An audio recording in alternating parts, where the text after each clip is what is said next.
अमरावती कृषी उत्पन्न बाजार समितीमध्ये स्थानिक मजुरांसह आता परराज्यातील मजुरांचीही संख्या वाढली आहे।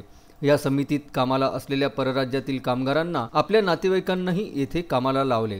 अशातच शनिवारी व्यापाऱ्यांनी परराज्यातील कामगारांना काम दिले, त्या स्थानिक मजुरांनी मात्र त्याचा विरोध केला। पाहता पाहता दोन्ही गटात हाणामारी झाली। दोन्ही गटात हाणामारी झाल्याने गाडगेनगर पोलीस स्टेशनमध्ये तक्रार दाखल करण्यात आली। रविवारचा दिवस असल्याने कृषी उत्पन्न बाजार समिती बंद होती। मात्र सोमवारी पुन्हा या ठिकाणी नवीनच प्रकरण घडले। स्थानिक आणि परराज्यातील मजुरांच्या भांडणाचा निषेध करीत व्यापाऱ्यांनी आपली कामे थांबवली, तर दुसरीकडे दूर गावातील शेतातील माल आणणाऱ्या शेतकऱ्यांचे येथे हाल झाले। आपल्या शेतातील माल विकण्यासाठी आलेल्या शेतकऱ्यांना माल येथे कित्येक तास पडून राहिला। पोटात अन्नाचा कण नाही, भुकेने व्याकुळलेले शेतकरी शेवटी आंदोलनाचा पवित्रा घेतला।